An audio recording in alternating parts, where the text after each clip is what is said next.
What's going on, guys? JSGC here, and we are here for another Manchester City transfer update. This is a nice big update, and it's the kind of video that's going to put the stepping stones there for Manchester City for the next summer, because we've finally identified some players that we are after genuinely, and some not so genuinely, for the upcoming transfer window. And so we've got some updates on them players, so we're going to crack on with it. And the first thing we're going to talk about is what the title says, and what quite a lot of people have been talking about, and it is Bruno Fernandes. Now, I've kept quiet on this. I've just been watching things develop over the last week.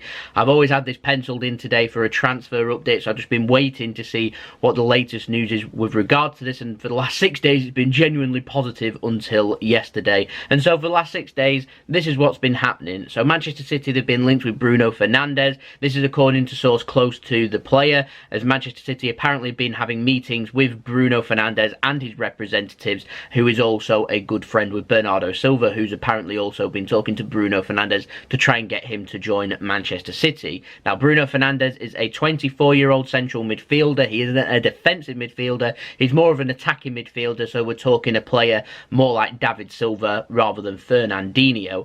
And he plays for Sporting Lisbon or Sporting Club de Portugal or Sporting CP, whatever you want to call them. Now, according to the Manchester Evening News, Manchester City were ready to make an offer for him. We was looking at a 50 million euro, so around 47 million pound bid, and we also may well have been trading in Marlos Moreno to go out. Didn't say if it was going to be on loan or whether it was going to be a permanent deal, as well as one other player to join in that deal, which was going to be a deal worth close to 60 million euros, and that was coming from the MEN, who were getting their sources from Portugal. Now, Manchester United, they had sent scouts out to Portugal to go and watch Bruno Fernandes too, and it was a chance here for Manchester City to basically steal the march here and get in ahead of Manchester United, and apparently Man City were looking to try and secure his signature. Of course, I felt like with Man United's link there, I felt like Sporting Lisbon were probably trying to get a little bit more money. And if I'm going to give you a bit of a context of what situation Sporting Lisbon are in,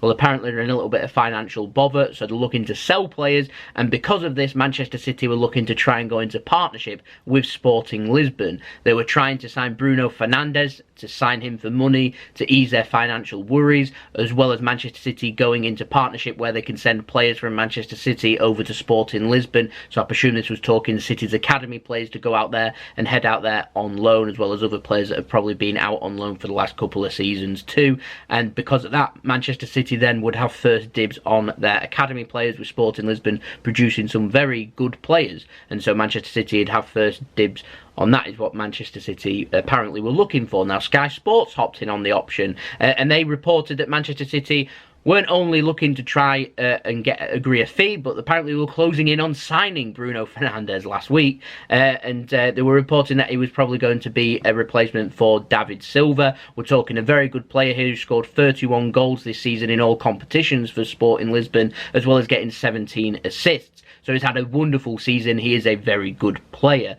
I wasn't sure where he was going to slot in Manchester City's team. I thought this possibly might be a replacement, possibly for İlkay Gundogan, because Gundogan obviously hasn't signed a new deal with Manchester City as of yet. Looks no closer to doing so. He's got 1 year left on his deal, and that basically means that Manchester City, if they don't sell him this summer, are probably not going to get any money for him, and I don't think City are going to do that. I think that if he doesn't sign a new deal and says he's not going to sign a new deal this summer, City will actively look to try and sell and replace İlkay Gundogan. Was Bruno Fernandes that man? Well, they're not really similar. İlkay Gundogan's more of a deep-lying midfielder, a player that likes to play like in a number 6 role, rather than looking at a player that likes to play further up in attack like David Silva. Now, David Silva was getting linked with a move to Japan, along with I think it's Andreas Iniesta, and so apparently David Silva possibly might have been looking at that. However, David Silva, I'm almost certain, won't be leaving Manchester City this summer, and because of that, there isn't really a gap in Man City's midfield. Should Gundogan or possibly David Silva leave, then there will be a gap. Will Bruno Fernandes be that man?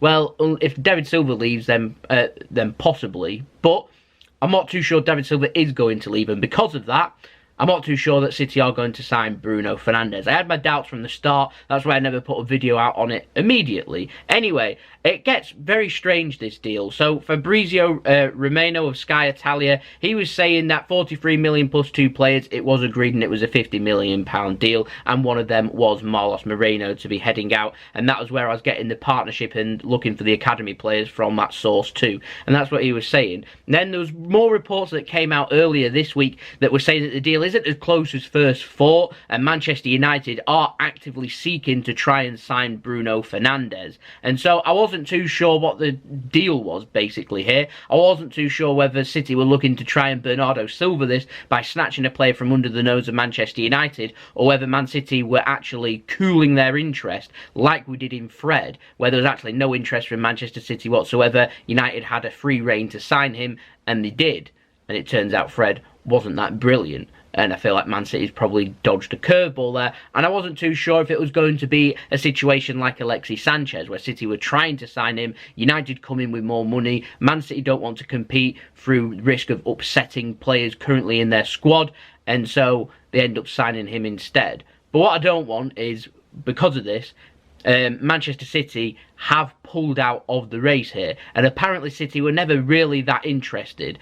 Goal have gone against their word, so Sam Lee from Goal had reported that City were trying to seek him, and this was coming from sources in Portugal. City have gone against it and confirmed to them and other people too, so we're talking Martin Blackburn of The Sun, who is incredibly reliable with Manchester City information. I've heard from City, no interest, they aren't signing Bruno Fernandes, he is not a target for Manchester City. And if that's the case, what I don't want is if Man United do sign Bruno Fernandes to start saying that they beat us to him, when in actual fact it seems it's been fabricated, all this interest, and Manchester City aren't looking to sign him. And apparently Sporting Lisbon's got previous of this, of actively linking clubs, making it look like they're trying to close in to demand more money. And it seems like Man City are being used as a pawn in a chess piece with Bruno Fernandes. We're not too sure who the other player is on the other end, but at the moment, scheduled to change, it seems like that other chess player is Manchester United, and City are just being used as a chess piece here to try and get more money. We've seen it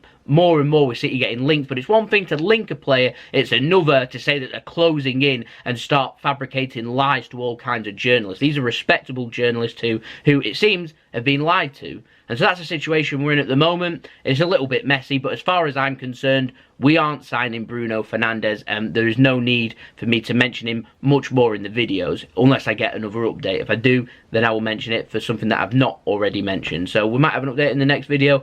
I'm not too sure. It's one to keep an eye out for. I will keep you up to date, of course, with this on Twitter, so make sure you do follow me at JSGC171, link in description. Now, sources in Portugal also a link in Manchester City with Joao Felix. We've been mentioning this now for probably a good year or so. Interest last summer, interest cooled. City haven't really looked at him. They're looking at him again this summer. That's the situation we're in. Apparently City have spoken with Joao Felix's parents. Manchester United, no surprise because they've got no scouts, are being linked with him too. He would cost a lot of money. We're looking at, I think, around 120 million euros. Plays for Benfica. No one knows his strongest position. I don't know the Portuguese league, so I have no idea of his strongest position either.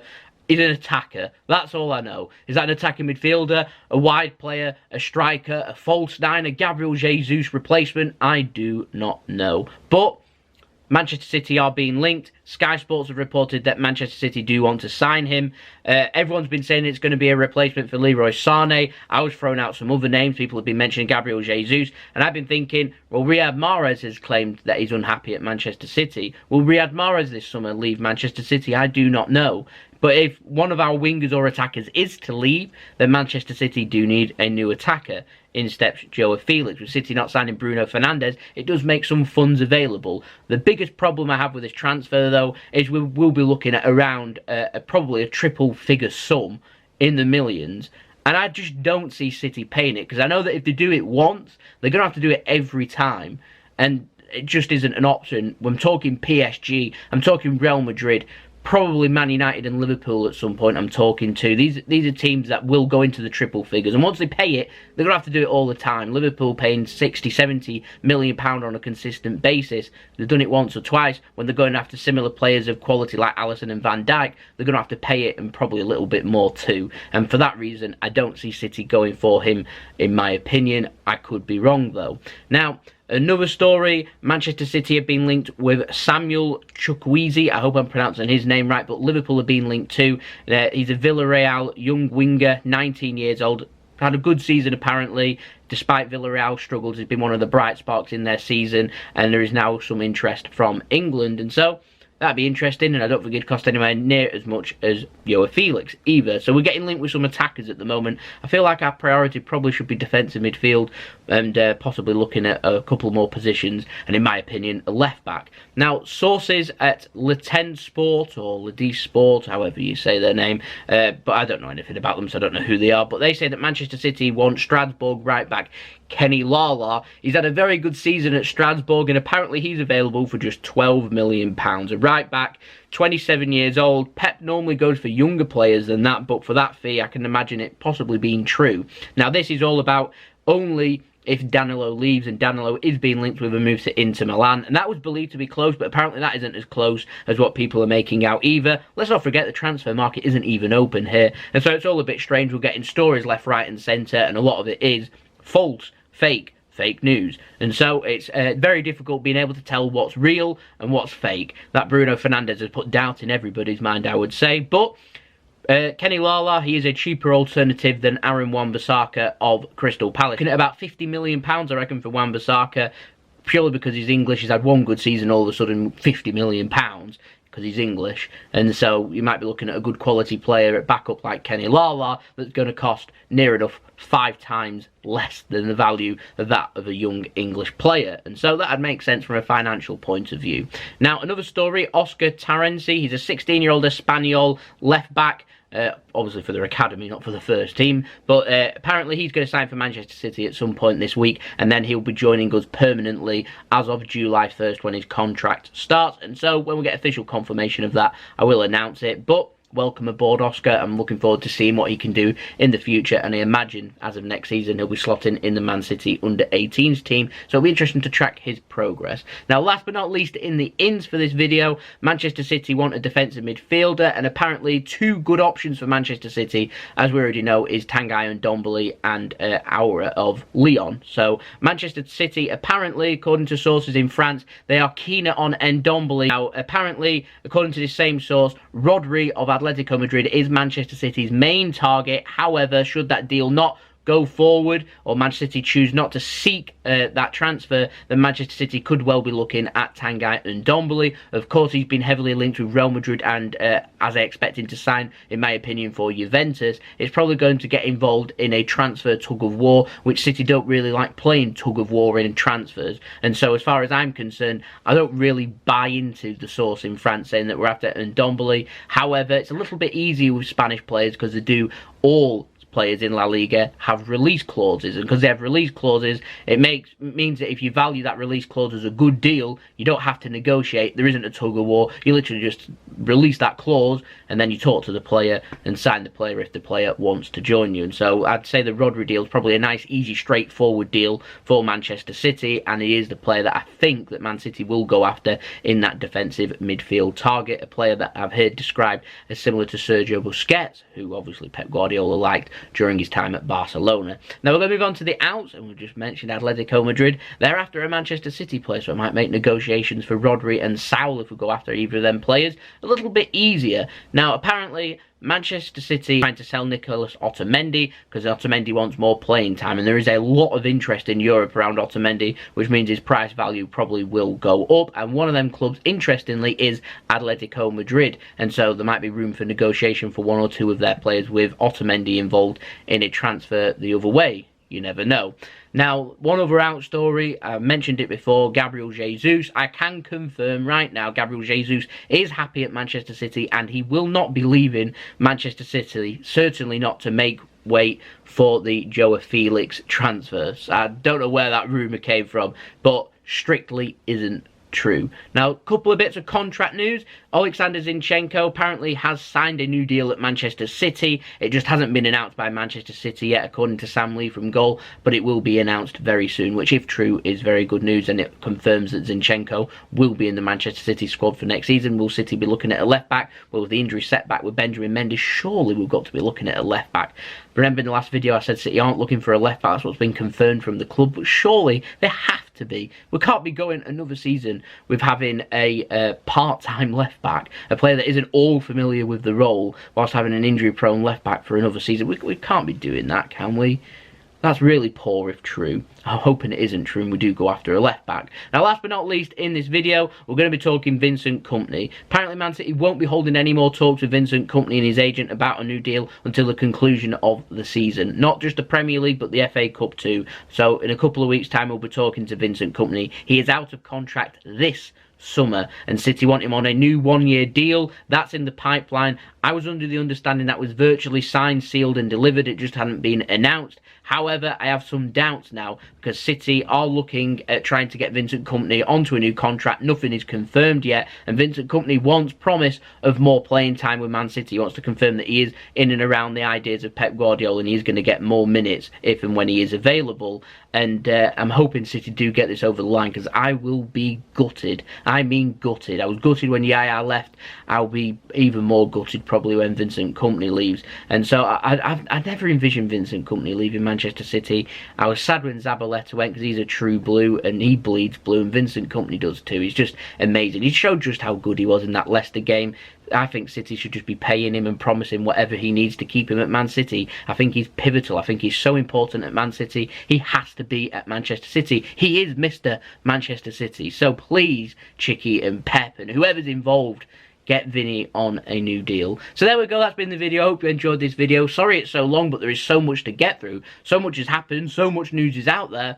Good for the video and it's good for content, so I apologise that it is so long. But if you enjoyed this video, make sure you let me know your thoughts in the comments below and leave a thumbs up so I know that you enjoyed this video. Don't forget, if you're new around here and you're enjoying the content and you want more Man City transfer updates, which I will be giving you probably over the next couple of weeks, then we'll go daily throughout the when the summer window opens. So if you're interested in that, make sure you do press the red button, subscribe, press the bell, put your push notifications on to be notified when I have uploaded immediately so you can be kept in the loop with all things Manchester City news and transfer news. Don't forget to check out my social media. I've already said my Twitter, but you can go check out my Instagram too, at jsidlow. If you want to go and search for me and follow me on there, then you can. Or if you're lazy like I am, just go and click the link in description below and go and follow me on Instagram and Twitter if you wish. And I'll see you all again for the next video. We've obviously got that huge match with Brighton, so I've got the preview coming up tomorrow to look forward to. I'm nervous as hell for that game, but still, there we go. So it's been JSGC. I hope you all have a wonderful rest of your day. Peace. Ciao for now.